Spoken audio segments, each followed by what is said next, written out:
Could you not afford a decent black dress? Jasmine's shrill voice sliced right through the dead silence of the cemetery. She wore a designer black silk dress. Her fingernails painted a bleeding red, pointed straight at the ribbons pinned to the chest of my Marine Corps dress blues. "Relax, Sophie," she sneered. "You are not in a combat zone. I know you are always desperate for attention, but this is Dad's funeral. Do not turn it into a circus." Behind her, a pack of relatives stifled their giggles. Right there, at the edge of my own father's grave, I stood completely isolated. They had no idea. Just hours before catching this flight, I was draping the stars and stripes over the caskets of 2 young Marines under my command. I had chewed the inside of my cheek raw to keep from breaking down over my dead squad. Now the people sharing my blood were treating me like trailer park trash. But before I tell you exactly how this cheap uniform became the death sentence that buried my arrogant brother-in-law's entire career, hit that like button and subscribe. Because the absolute hellfire that dropped in that wake is something nobody saw coming. The giggles faded, swallowed by the heavy rhythmic thud of wet dirt hitting the wooden lid of the casket. Thud, thud, chunks of black mud splattering over polished mahogany. I stood there, frozen. Not a single muscle in my jaw twitched. My eyes tracked the gravediggers, evaluating their movements out of pure habit. Jasmine did not even wait for the hole to be filled. She spun on her stiletto heels and marched away. The rest of the flock followed her lead instantly. Designer shoes crunching on the gravel, a parade of false grief heading for the imported wine waiting at the house. They left me standing alone at the edge of a 6-foot drop. I looked down. I brushed a speck of dust off the red blood stripe running down the leg of my trousers. The fabric was crisp, perfectly aligned. I executed a precise about-face, my leather heel snapping against the pavement, and walked to the parking lot. I did not look back. Not once. The rental car was a beaten-up Ford SUV. It smelled like stale cigarette smoke and cheap pine air freshener. I grabbed the rusted door handle. Before I could pull it open, a sharp buzz vibrated against my ribs. Buzz, my phone, tucked in my breast pocket. I pulled it out. The screen was cracked in the top right corner, a text message from my mother. "When you get to the mansion for the wake, find a quiet corner to stand in. Ethan has important partners coming over. Do not embarrass your sister." I stared at the glowing pixels. The glare of the midday sun beat down on the back of my neck. Not a single word asking if my flight was safe. Not a single word about the man we just put in the ground. Just an order: stay in the corner. Stay out of the way of Ethan's big-shot corporate buddies. Hide the uniform. My thumb hovered over the cracked glass. I felt the sharp edge of the splintered screen bite into my skin. I pressed hard enough to leave a deep indent. I locked the screen and tossed the piece of plastic onto the passenger seat. I slid into the driver's seat, slammed the door shut. The heavy clunk of metal sealed me in. I rested my forehead against the hot, cracked leather of the steering wheel. I closed my eyes, stared into the dark space behind my eyelids. The smell of the rental car faded. Suddenly, I was not in an Ohio cemetery parking lot anymore. I was back in the dirt. 3 years ago, the Middle East. The air in the bunker was suffocating, thick with the smell of diesel fuel, stale sweat, and cordite. The dim red tactical lights cast long bloody shadows against the concrete walls. I was sitting on an ammo crate, my hands coated in fine desert sand, holding a pen. I was signing the authorization form to transfer every single dime of my hazard pay directly into my mother's bank account. Dad needed the hospital bills paid. That same night, the sirens screamed. Incoming fire. Mortar shells hammered the earth above us. The concussions rattled my teeth and shook dust into my eyes. We held the line. I survived. The money cleared the bank the next morning. Not once in the 3 years that followed did my mother or sister call to ask if I was still breathing. They took the blood money. They used it to prop up their fake suburban royalty status. And now they wanted the grunt who paid for it all to stand in the corner like a stray dog. My eyes snapped open. The memory vanished. The heavy weight in my chest evaporated, replaced by a cold, calculating clarity. I sat up straight, shoulders squared, I reached into the hidden compartment of my duffel bag on the floorboard. I bypassed the civilian phone. I pulled out a heavy matte black device. Pentagon encryption, level 6 clearance. My thumbs moved over the keypad in rapid practice strikes. A direct, untraceable line to my lead intelligence officer. Extract all corporate files on Ethan's law firm. Current status on Department of Defense bidding. Project 132. Send immediately. Send. I shoved the device back into my bag. I jammed the key into the ignition. The V8 engine roared to life, a low, guttural growl that shook the rusted frame of the SUV. I threw it into drive. I ripped out of the parking lot, the tires spitting gravel. I was not hiding in a corner. I steered the heavy vehicle straight toward Jasmine's gated community. They wanted to treat me like a grunt. Fine. The civilian war had just opened its front doors. I pushed open the heavy oak door. The blast of centralized air conditioning hit me first. It carried the sharp, overpowering scent of Tom Ford cologne and expensive catering. It choked out whatever faint smell of funeral incense and cemetery dirt still clung to my boots. Jasmine's house was massive. Vaulted ceilings, hardwood floors polished so bright they looked like glass. Everywhere I looked, there were massive arrangements of white orchids, dozens of them. They looked like a luxury showroom, not a memorial. My family milled around in designer black dresses and tailored Italian suits. They held crystal glasses filled with dark red wine. Ice clinked against glass. Loud, easy laughter echoed off the high walls. This was not a wake. This was a country club networking event. A waiter in a crisp white shirt walked past carrying a silver tray. He locked eyes with me. He looked at my dark blue uniform, the red blood stripe running down my leg, the brass buttons. He blinked, pulled the silver tray tight to his chest, and quickly stepped back, like I was carrying an infectious disease. I walked past him. I found an empty corner near the large bay windows. Out of the way.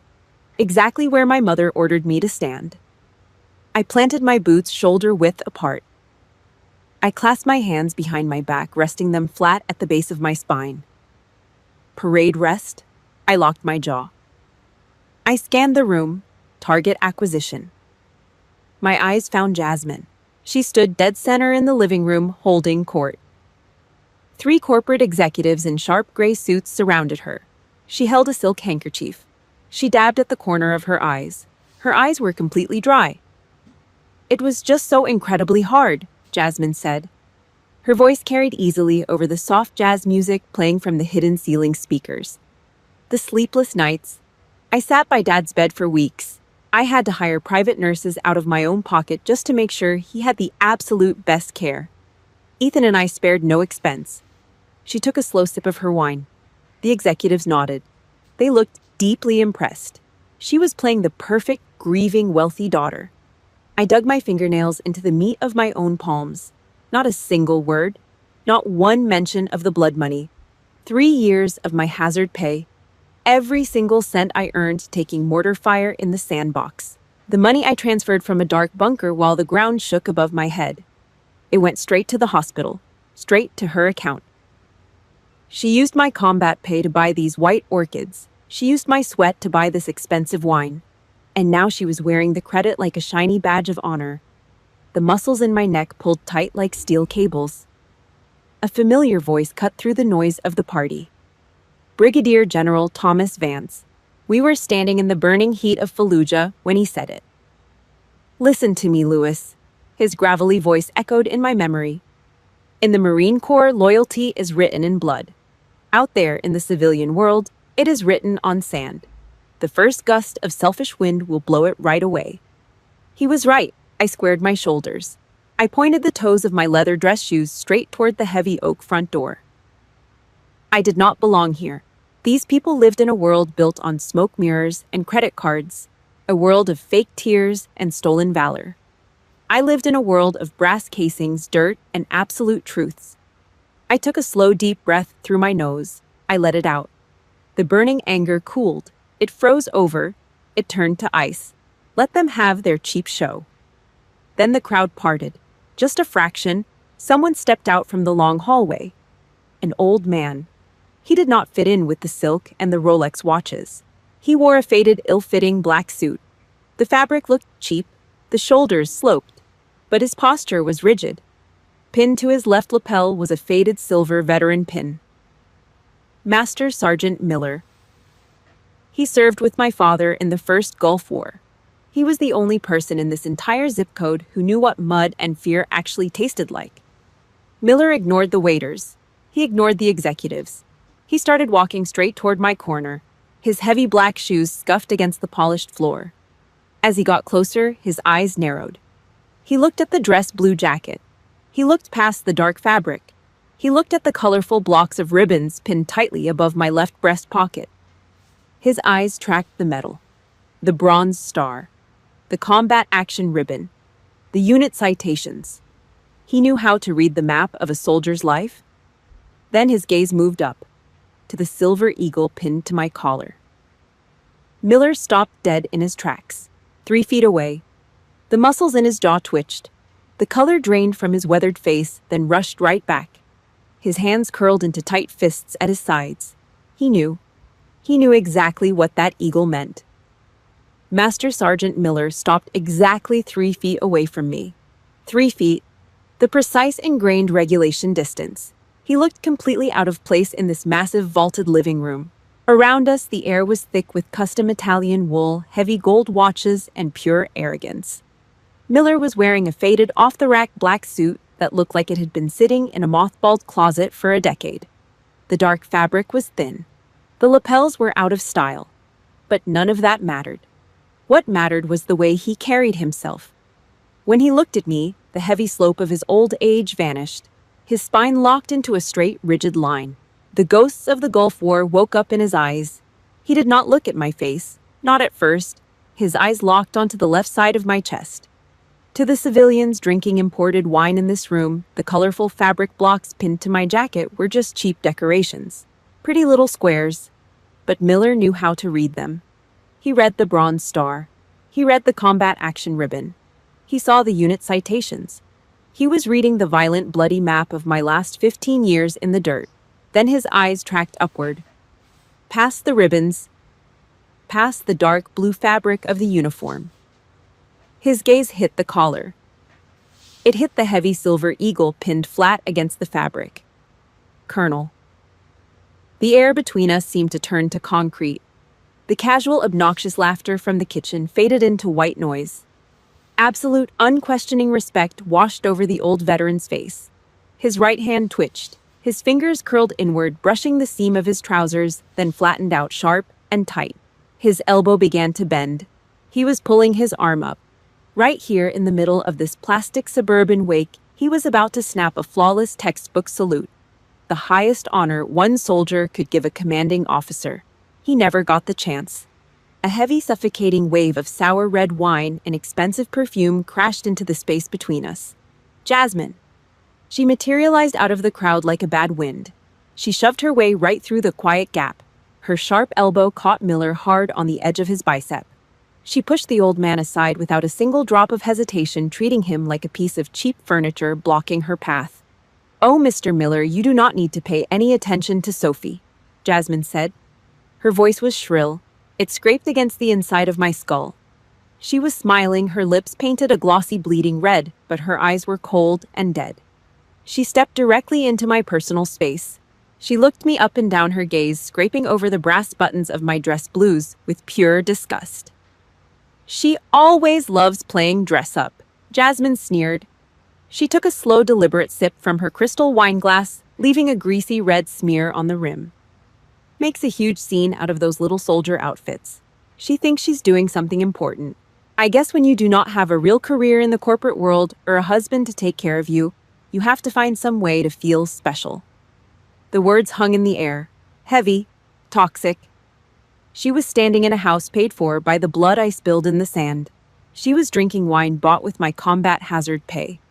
And she was standing there in front of an audience of her wealthy, entitled friends, mocking the very uniform that kept the wolves away from her front door. Miller froze. The oxygen sucked completely out of the room. I watched the blood rush rapidly up his thick neck. His weathered face turned a dark, violent shade of red. The veins in his temples began to throb against his thin skin. his hands hanging at his sides curled into tight bone-white fists. The dry leather of his old shoes creaked as he shifted his weight forward. He opened his mouth. He drew in a sharp, ragged breath of air. He was going to explode. I could see the fuse burning down. He was going to rip her apart right there in front of the catered food and the white orchids.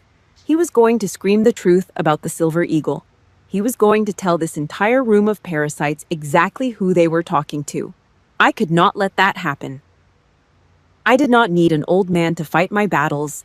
I did not need to borrow his voice to validate my existence. And I certainly was not going to let him break military bearing for a woman who did not even know how to earn her own paycheck. I locked eyes with Miller, just for a fraction of a second. I gave him a hard, flat stare. I executed one rapid tactical blink. It was a microscopic movement, a tiny shake of my head. Stand down. It was not a request. It was a direct order from a commanding officer. Miller caught it. His jaw ground together so hard I could hear his teeth click. He swallowed the rage. It tasted like hot ash, but he swallowed it down. He closed his mouth. He took one slow, deliberate step back, falling back into line. He followed my order. Jasmine did not notice a single thing. She possessed zero situational awareness. She actually thought Miller stepping back was a victory. She thought she had scared the old veteran off with her sharp tongue. She flipped her hair over her shoulder in a gesture of pure, unadulterated arrogance. She turned her head and winked at a group of cousins holding champagne flutes by the kitchen island. They smirked back at her. They thought my silence was weakness. They thought I was a whipped dog taking a beating because I knew I was beneath them. Let them think it. Let them dig the hole as deep as they possibly could. The crowd of dark suits and silk dresses suddenly shifted. The massive bodies parted right down the middle, clearing a path. Heavy leather soles cracked against the polished wood floor. Ethan, the corporate defense lawyer. He walked through the gap with a half-empty glass of Pinot Noir resting casually in his right hand. His bespoke suit caught the overhead light. He stopped right next to his wife. He reached up with his free hand and pushed his gold-rimmed glasses up the bridge of his nose. He tilted his chin up, looking down at me through the expensive smudge-free lenses. The skirmish was over. The real war had just stepped onto the battlefield. Ethan stopped right in front of me. He stood entirely too close. He brought the heavy, suffocating smell of expensive hair pomade and fermented grapes right into my personal space. He wore a bespoke suit, charcoal gray. The fabric was immaculate, no wrinkles, no dust. It was the uniform of a man who had never done a single day of hard labor in his entire life. He held a crystal wine glass near his chest, his perfectly manicured fingernails tapping a careless rhythm against the delicate glass. He looked down his nose at me. He looked at the pressed blue fabric of my uniform. He looked at the ribbons. A smug, ugly little smirk pulled at the corner of his mouth. "So, Sophie," Ethan said. His voice was loud. He projected his words across the room because he wanted an audience. "What is it you actually do in the military, I mean on a day-to-day basis?" I did not answer. I kept my jaw locked shut. My hands remained clasped firmly behind my back.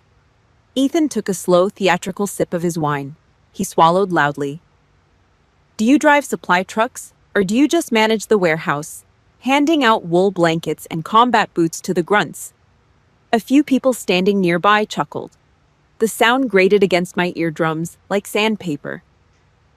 My relatives, people who shared my blood. They drifted closer, forming a loose half-circle around us. They crossed their arms. They tilted their heads. They wanted a show. They wanted to see the wealthy corporate lawyer put the military failure back in her place.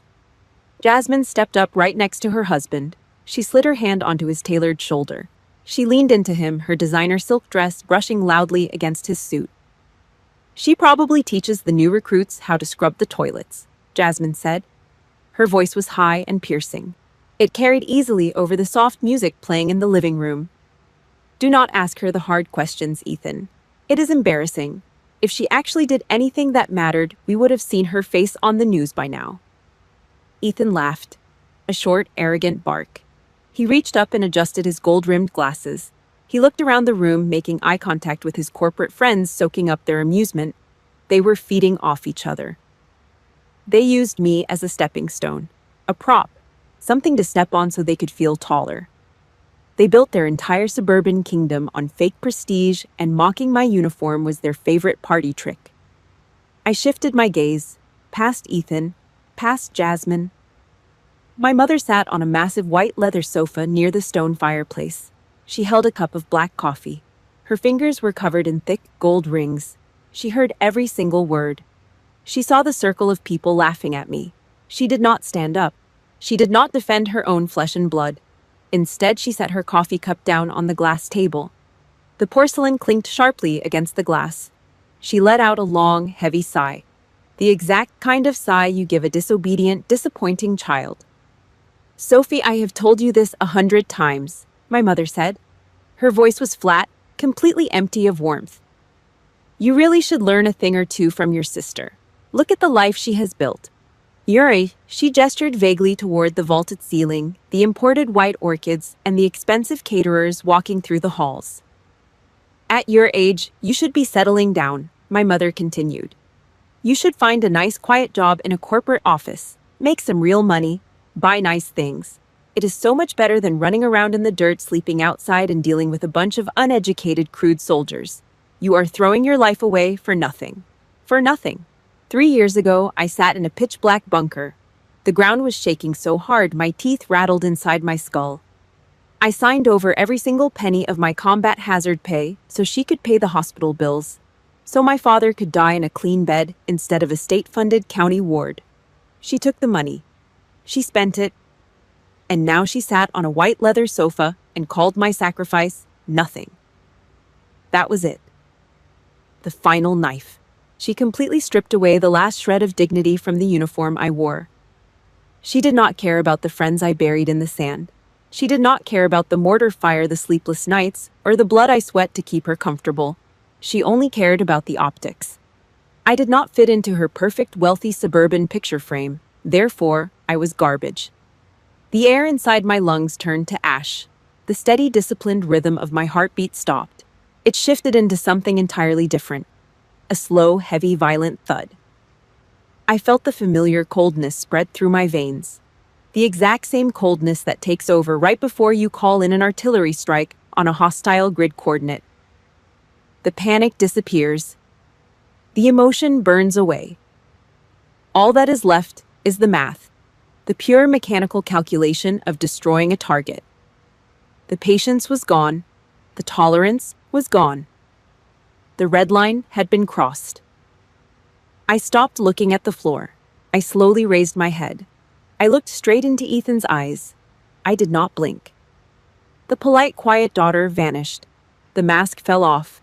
I gave him the 1,000-yard stare. The dead, empty, hollow look of a person who evaluates human life through a thermal sniper scope. Ethan's smirk faltered. Just a fraction of an inch. A bead of sweat suddenly formed at his temple. His fingers tightened around the stem of his crystal wine glass. He felt the sudden massive drop in the atmospheric pressure. He did not understand what was happening, but his primitive civilian survival instincts finally woke up. He realized he was standing in the exact same cage as a predator. I pulled my hands out from behind my back. The heavy brass buttons on my cuffs clinked together. I let my arms drop straight down to my sides, my fists uncurled.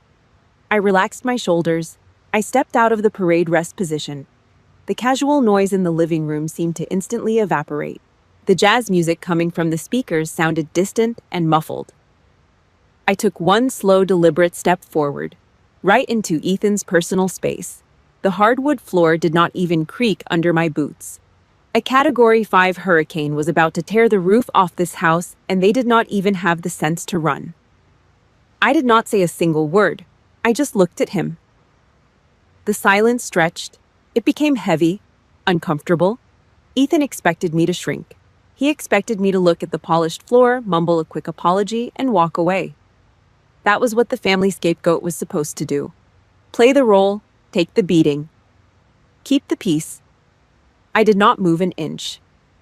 I analyzed him. I looked past the expensive charcoal suit and the heavy gold watch on his wrist. I saw the drop of red wine gathering at the corner of his mouth.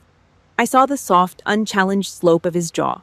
His posture was loose, weak. He stood with his weight shifted entirely to his right heel, leaving his center of gravity completely exposed. He was a soft civilian, A man who paid other people to cut his grass and wash his car. He had never taken a real punch in his entire life. He was fragile. The low murmurs in the living room died down. The relatives watching us shifted nervously on their feet. The soft jazz music playing from the ceiling speakers suddenly sounded entirely too loud. Ethan's confident smirk started to slip. Just a little. His eyes darted to Jasmine for a fraction of a second, seeking validation. He squeezed the stem of his wine glass. His knuckles turned bone white. He wanted me to break the silence. He needed me to break it because he did not know how to handle the dead air. People who talk for a living always hate the quiet. It makes them feel small. I finally opened my mouth. I kept my voice low. I did not yell. I did not raise my pitch. I dropped it. The tone was flat, hollow, and vibrating with the heavy cadence of a warning shot. "Yes," I said. The single syllable cut through the room. "Sometimes my job is exactly that," I continued. Each word snapped into place like a round feeding into a chamber. "Sometimes my job is just keeping the wolves far enough away so you have the fundamental right to sit in this air-conditioned room, to drink your expensive wine, and to judge me." The words hit the floor like dead weight. Nobody laughed. The mocking chuckles from the cousins completely evaporated. The air in the massive living room turned to ice. Across the room, I heard a sharp intake of breath. My mother. Her mouth hung open. She stared at me, completely paralyzed. She expected the quiet, obedient daughter. She expected the silent ATM machine that paid the hospital bills from a dark bunker. She did not expect a cornered animal to turn around and bare its teeth. Ethan felt the shift in the room. He felt the eyes of his corporate partners burning into the back of his neck. His fragile ego took a massive public hit. A man who based his entire identity on dominating conference rooms could not stomach being dressed down by a woman in a uniform. Not in his own house, not in front of his audience. His face flushed. A dark, ugly red crept up his thick neck and stained his cheeks. He took a sudden half-step forward, closing the distance. He tried to reclaim the ground. He planted his left hand on his hip. He thrust his chest forward, mimicking dominance. It was the cheap, hollow posturing of a barroom bully. He pointed his crystal wine glass right at my face. The dark red liquid sloshed violently against the delicate rim, threatening to spill over onto his tailored lapel. "What is with that attitude, little girl?" Ethan growled. He dropped his voice. He was trying to sound dangerous. He just sounded desperate. "You think you can come into my house and talk down to me? You think putting on a cheap blue suit makes you a hero?" I did not blink. I stared right through the glass, right through him. "I know exactly how the real world works," Ethan spat. He took another step, leaning his face closer to mine. I could smell the fermented grapes and the stale coffee on his breath. "I deal with the Department of Defense. I sit in rooms with the top brass, the real decision makers, not the grunts." He laughed, a harsh grating sound that bounced off the high walls. "You think those little ribbons mean anything in the real world? They do not. So what are you anyway? Some low-level Captain A desk jockey major." He tilted his head. A cruel, mocking sneer twisted his face. He was digging, trying to find the exposed nerve, trying to find the exact word that would make me break. "I bet you cried and scratched at the door just to get a desk job. Pushing papers around, pretending you matter. You are nothing but a bottom feeder, living off the government dime." Jasmine let out a sharp, mocking laugh. She crossed her arms, looking at me with pure triumph. She thought her husband was burying me. She thought he was tearing down the last walls of my defense. The cousins in the back started to smile again. The natural order of their little suburban kingdom was being restored. The wealthy lawyer was crushing the blue-collar soldier. That was how the script was supposed to go. I let him finish. I did not interrupt him. You never interrupt an enemy when they are busy making a fatal mistake. I watched the absolute certainty in his eyes. He was so proud of himself. He really thought he held all the cards. He thought he was the apex predator in the room. He had no idea he had just walked blindfolded into a minefield. He willingly put his own neck right on the chopping block. I did not speak another word. I acted. Words are the fragile weapons of politicians, cowards, and corporate lawyers. I do not deal in words. I deal in kinetic force. I deal in absolute, undeniable reality. I pushed my shoulders off the wall. I stepped out of the shadows of the corner and stood at full attention. The shift in my posture was not a casual civilian movement. It was a precise drilled execution of military discipline. The heavy pressed wool of my dress blues settled perfectly over my frame, creating a sudden invisible gravity that pressed down on the entire room. The polished brass buttons on my chest gleamed under the expensive recessed lighting of the vaulted ceiling. I wore regulation combat-soled dress boots. They gave me an extra inch of height. Ethan was not a tall man to begin with, despite his massive ego. When I pulled my spine completely straight and locked my knees, I looked down at him. I had half a head on him. My shadow stretched across the polished hardwood floor, creeping up the front of his bespoke charcoal suit. It swallowed him completely. The air pressure in the living room suddenly multiplied. The oxygen became heavy, thick, unbreathable. I locked my eyes dead onto his pupils. I did not blink. I did not shift my weight. I gave him the exact same hollow, dead-eyed stare I used when evaluating a hostile grid coordinate before calling for heavy artillery. It is a look that strips away all human empathy. It evaluates the meat and bone standing in front of it and calculates the most efficient, ruthless way to reduce it to ash. Ethan felt it. The smug, arrogant smirk melted right off his face. His jaw muscles went completely slack. The primal lizard part of his brain recognized that he had just kicked a sleeping predator, and the predator was now fully awake.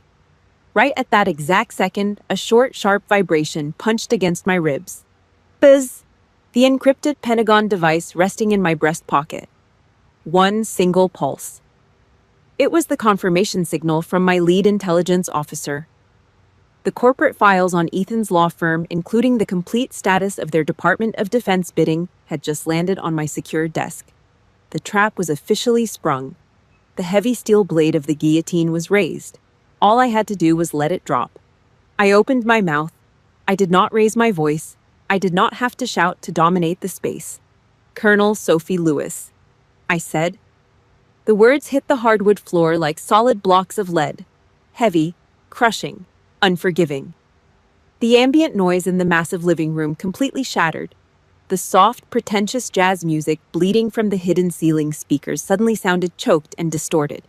The group of cousins who had been laughing and pointing just seconds ago physically took a step backward. Their eyes went wide with sudden gripping terror. Absolute horror washed over their faces. Commander of Strategic Task Force 132. I finished. The silence that followed was absolute. It was deafening. The title was not just a job description, it was a weapon of mass destruction in their corporate world. Full-bird colonel. A rank that commands thousands of Marines. A rank that dictates the movement of entire battle groups across continents. A rank that holds absolute, unquestionable power over life and death. And more importantly to the greedy parasites standing in this room, it held absolute power over the money. Over by the fireplace, I heard a sharp gasp. My mother dropped her porcelain saucer. It clattered against the glass coffee table. Jasmine stood frozen, her mouth slightly open, the cruel mockery wiped completely clean from her heavily made-up face. I turned my focus back to the target. I watched the physiology of a man completely break down in real time. The blood rushed out of Ethan's face so fast he looked like a fresh corpse. The dark red flush of his arrogant anger vanished, replaced by a sickly, translucent white. His lungs forgot how to work. He opened his mouth, gasping for air, but his chest did not rise. His breathing stuttered into short, pathetic wheezes. His right hand began to shake violently. The fine motor skills in his fingers completely failed him. The crystal wine glass tilted in his weak grip. He did not even notice. Several thick drops of dark red Pinot Noir spilled over the delicate rim. They splattered directly onto the toe of his polished, expensive leather shoes. The dark stains looked exactly like fresh blood. I watched the gears in his mind grind together until they sparked and caught fire. He was a defense contractor lawyer. He knew the players. He knew the board. He knew exactly what those words meant. Strategic Task Force 132.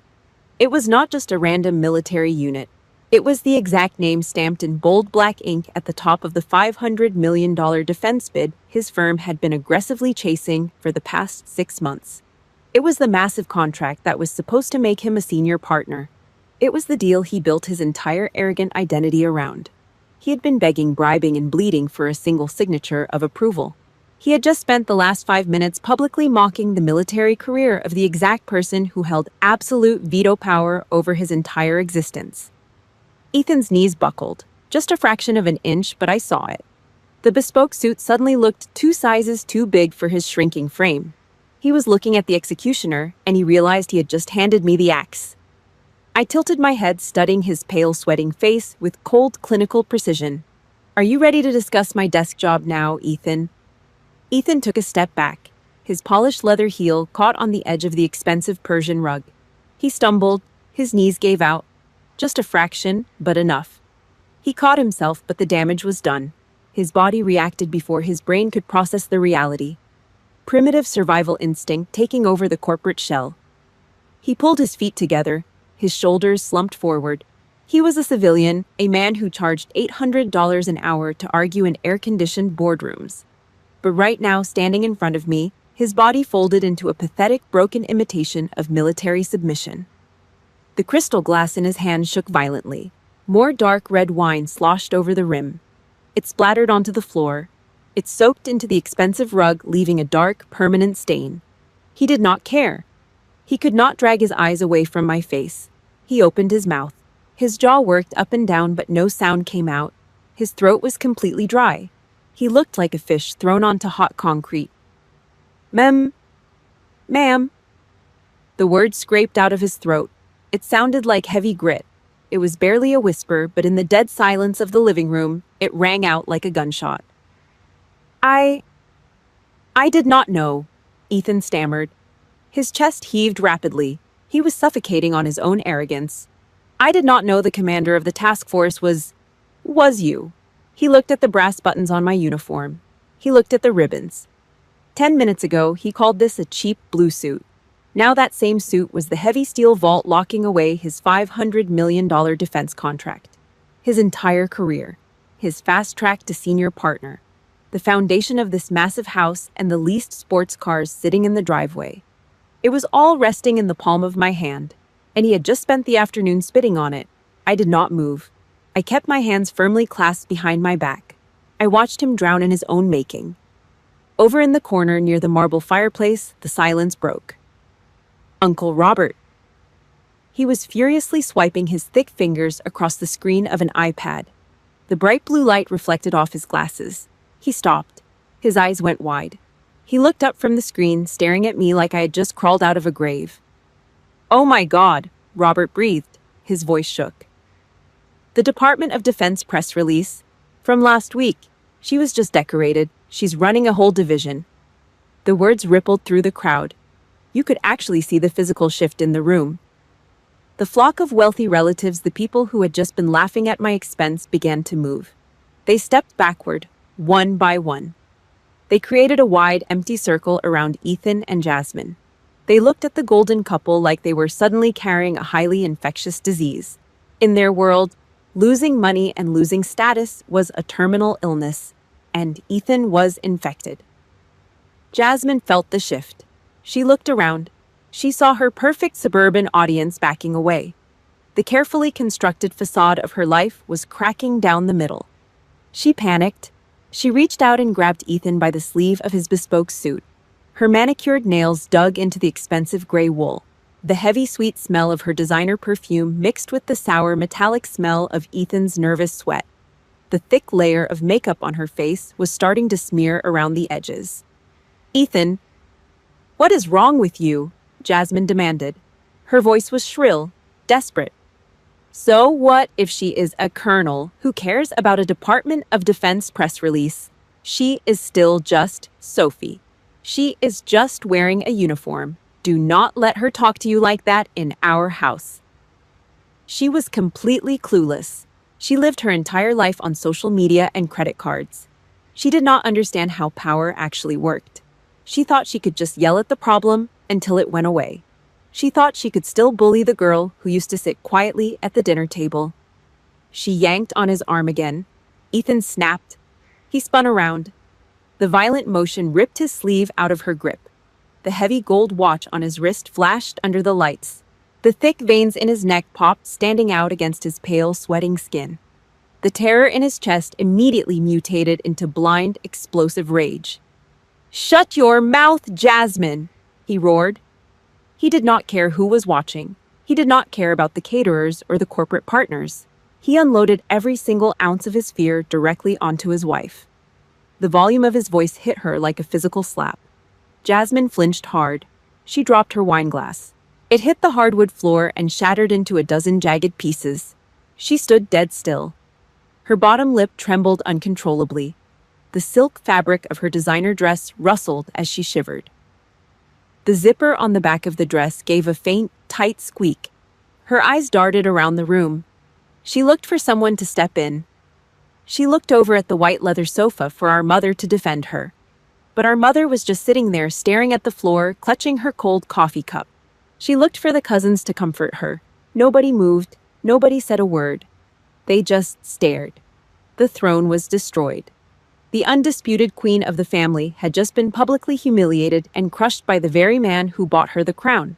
I stood perfectly still. I did not smile. I did not gloat. I just watched. I watched this perfect, flawless family turn on each other like a pack of starving dogs fighting over a scrap of meat. They did not love each other. They never did. They only loved the comfort of their delusion. And the second real, undeniable power stepped into the room, the delusion shattered into a million pieces. If you ever felt satisfied seeing your bully exposed by the truth, hit like on this video. Leave a comment saying, "Karma," if you believe ignorant arrogance always pays a heavy price. The heavy white leather sofa groaned. My mother lost her footing and stumbled forward. She caught herself on the edge of the glass coffee table. The porcelain cup she had dropped earlier clattered sharply against the thick glass. She pushed herself up. She reached both hands out toward me. Her fingers were trembling so violently that the heavy gold rings on her knuckles clicked together. She looked at me. Her eyes were wide, panicked, and searching. But she was not looking at her daughter. She was looking at a massive defense contract. She was looking at sheer, unfiltered power. She realized she had just treated a gold mine like a stray dog, and she was desperate to dig it back out of the trash. "Sophie," my mother whispered. Her voice cracked. She blinked rapidly, trying to force a tear to the surface, but her eyes remained completely dry. "Why did you never tell me? If I had known you held a position like this? If I had known you were commanding people, I would have." "You would have what?" I cut her off. I did not yell. I did not have to. The living room was so dead silent that my flat, empty voice carried to every single corner. "You would have let me stand near the casket at the cemetery. You would have let your country club friends see my uniform without feeling embarrassed." She flinched as if I had struck her across the face. She opened her mouth, but the excuse died in her dry throat. A family that only shows love when a member puts on a display of wealth and power is not a family, I said. My words dropped like heavy stones. That is a commercial transaction, and your account is completely empty. The words hit her right in the chest. Her knees buckled. She fell backward, collapsing hard onto the white leather cushion. She stared blankly at the floor. Her hands fell limp into her lap. She had nothing left to sell. I shifted my gaze. I found Jasmine. My sister was pressing her back hard against the edge of the heavy oak dining table. She was trying to shrink, trying to make herself invisible. The loud, arrogant suburban queen from 10 minutes ago was completely gone. She clutched her stomach, breathing in short, panicked gasps. The heavy, expensive silk of her designer dress rustled loudly in the quiet room. I walked toward her, slow, deliberate. The thick rubber soles of my military boots absorbed the sound of my footsteps, but she watched me approach like I was a firing squad. I stopped exactly 2 feet away from her. I invaded her space. The sharp smell of her fear cut right through her expensive floral perfume. She looked up at me. The thick black mascara on her eyelashes was already running down her cheeks, mixing with a layer of cold sweat. "You built this entire house of cards on my blood," I said. I kept my voice low, forcing her to lean in and listen to the terms of her own execution. "You took my hazard pay, the combat money I earned sitting in the dirt while mortar shells leveled the concrete bunkers around me. You took every single dime of it to pay Dad's hospital bills. Then you took the credit. You stood around telling everyone how much money you spent. You played the perfect, wealthy, devoted daughter." Jasmine shook her head violently. No. Sophie, please. You looked at this uniform today and you felt disgusted. I continued ignoring her pathetic pleading. You mocked it because you thought it meant I was poor. You thought I was a failure because I do not work in a glass office. You live your entire life begging for attention from people who do not even care if you breathe. You exist entirely on cheap optics and social media likes. I leaned forward, just an inch. The polished brass buttons on my dress blues caught the overhead light. I do not care about optics, I whispered, making sure she heard every single syllable. I decide who gets to keep living. The surgical strike landed. The fragile fake reality she built for herself shattered into dust. Her knees hit the expensive Persian rug with a dull thud. She wrapped her arms around her head, buried her face in her knees, and started to cry. It was not the delicate, polite crying she used at the funeral to get sympathy. It was an ugly, guttural sob. The raw sound of pure, absolute humiliation. Her shoulders heaved violently under the black silk. She gasped for air, choking on her own spit. The zipper on the back of her dress strained and squeaked as she curled into a tight, miserable ball on the floor. She waited for someone to help her. She waited for Ethan to reach down and pull her up. He did not move. He was too busy staring at the dark wine stain on his leather shoes, paralyzed by his own ruined future. She waited for her wealthy cousins. She waited for the corporate partners. Nobody stepped forward. Nobody said a word. They just watched her break. The crowd had completely abandoned her. In their world, weakness is a disease, and they did not want to catch it. I stood over her. I felt absolutely nothing. No pity, no anger, no sorrow. Just the cold, clean satisfaction of watching a parasite finally detach from the host. The heavy, suffocating weight I had carried for years simply evaporated. I turned my back on them. I turned my back on the white leather sofa, the crying woman on the rug, and the sweating corporate lawyer. I looked across the empty space they had created in the center of the room. My eyes found the faded black suit and the silver veteran lapel pin. Ethan scrambled. He actually scrambled. He pushed off the expensive Persian rug, his polished leather shoes slipping on the dark, wet puddle of spilled wine. He lunged into my path, completely abandoning whatever miserable shred of corporate dignity he had left. He threw both his hands up, pressing his soft, manicured palms together, right in front of his chest. He looked exactly like a man begging for a stay of execution in front of a firing squad. "Colonel Lewis!" Ethan gasped.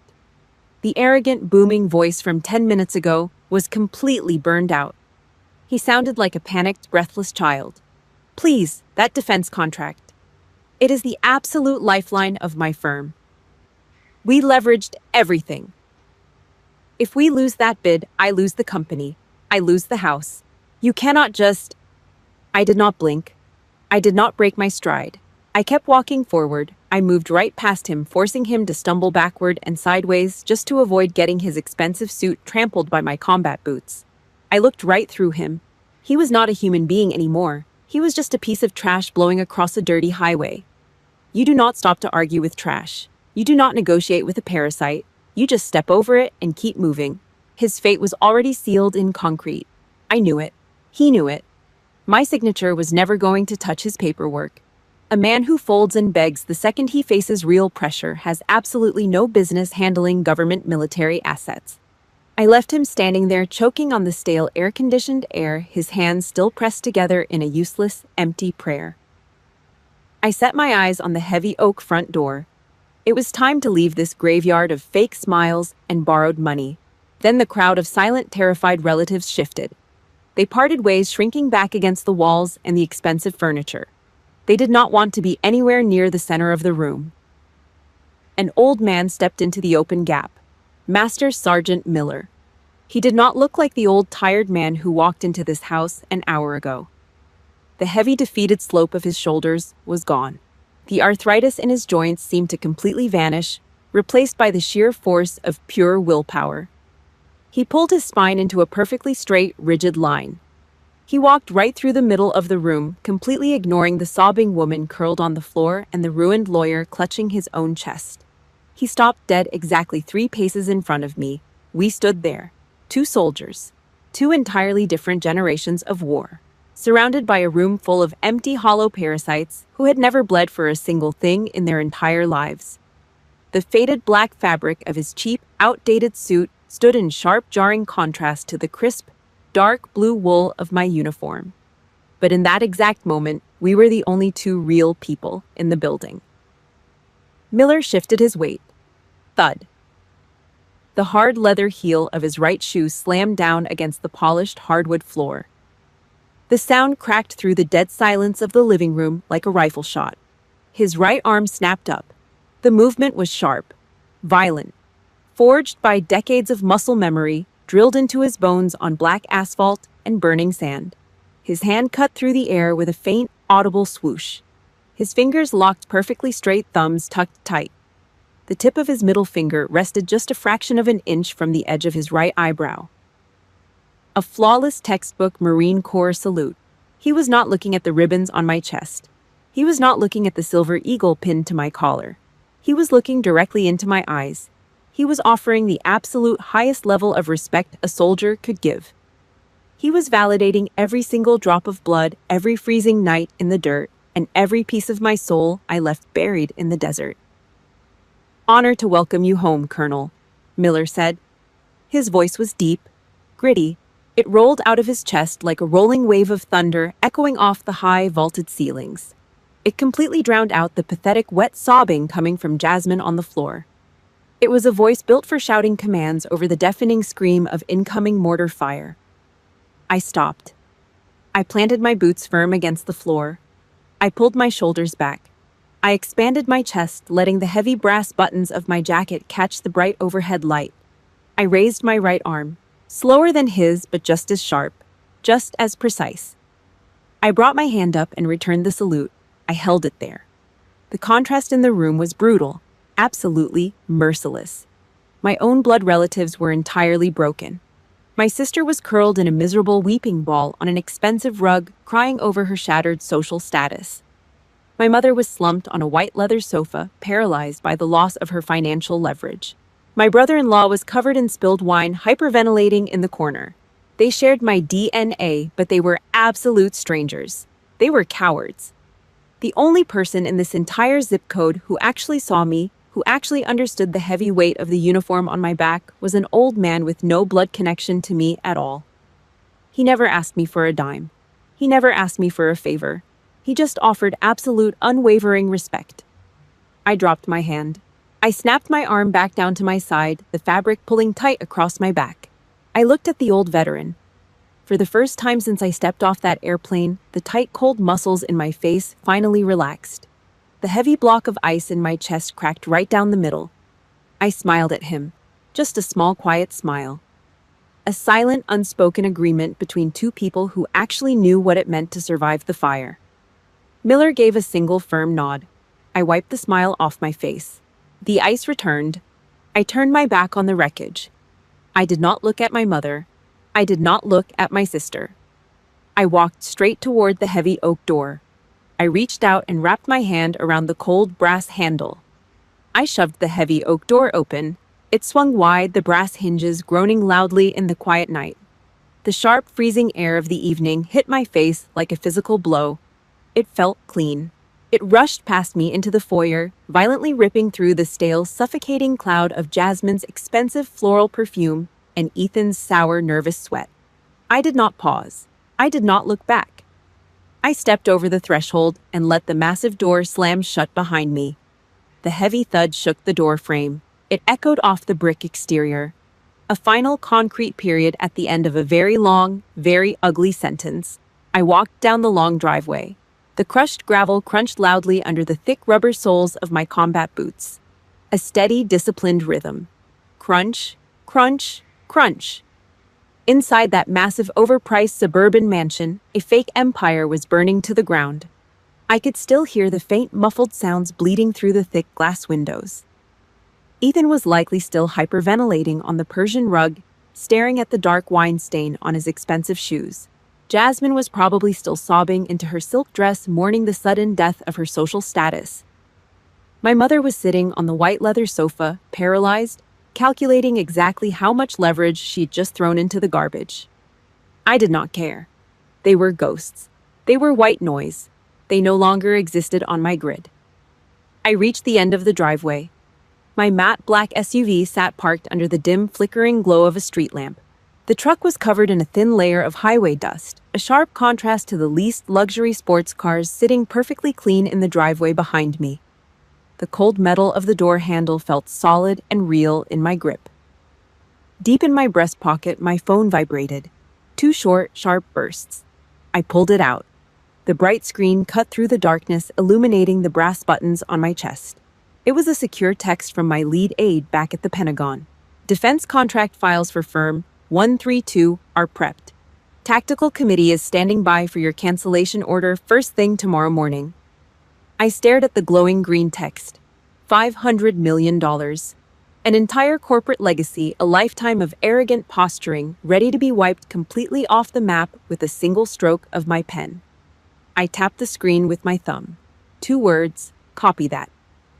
I hit send. I slid the phone back into my pocket. I pulled the heavy driver's side door open. Before getting in, I reached up and carefully removed my white cover. I held it with both hands, respecting the heavy brass emblem pinned to the front, and set it gently on the passenger seat. This empty, superficial suburb was not my home. It never was. The front line was my home. The people who actually bled beside me in the dirt were my true family. I slid behind the steering wheel. The cold leather cracked slightly under my weight. I shoved the steel key into the ignition and twisted it hard. The heavy V8 engine caught instantly. It let out a deep, guttural roar that rattled the loose change in the center console. The heavy mechanical vibration traveled up the steering column and straight into my bones. It grounded me. It reminded me of the rumbling armored transports crossing the desert floor. The dashboard lights flared to life, casting a harsh red, tactical glow across the dark cabin. The radio kicked on automatically. An AM station broadcasting late into the night. Static hissed violently through the speakers for a few seconds before a low, steady voice broke through the white noise. Yea, though I walk through the valley of the shadow of death. Psalm 23, verse 4. The broadcaster spoke slowly, deliberately. He let the heavy ancient words hang in the freezing air inside the truck. I will fear no evil. I gripped the steering wheel. The thick leather felt rough against the calluses on my palms. I looked up at the rearview mirror. I could see the massive dark silhouette of the house sitting in the distance. They really thought they could break me. They thought their silent treatments, their cheap insults, and their fake superiority could bury me. They thought they could leave me alone in the dark. A slow, cold smile pulled at the corner of my mouth. They forgot one fundamental rule of warfare. You cannot use the dark to threaten a person who already owns it. I pulled the shifter down. The heavy transmission locked into drive with a solid clunk. I pressed my heavy boot down on the gas pedal. The SUV lurched forward, the thick tires biting hard into the cold asphalt. The twin beams of the headlights snapped on, violently slicing the pitch-black night in half. The bright white light carved a clear, straight path down the empty suburban road. I survived the mortar fire in the Middle East. I survived the freezing nights in the concrete bunkers. And tonight I finally burned down the most vicious, ruthless battlefield of all. Blood ties. The chains were completely gone. The heavy, suffocating debt of being the family scapegoat simply evaporated into the exhaust fumes trailing behind my truck. Tomorrow morning, I would wake up, put on my uniform, and end a corrupt lawyer's career. Nobody could drain me anymore. Nobody could judge me.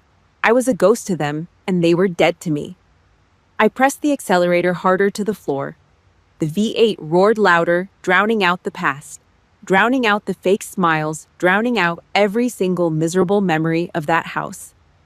I drove straight into the black night. I was finally undeniably free. The most ruthless punishment for toxic people is living a great life they can never reach.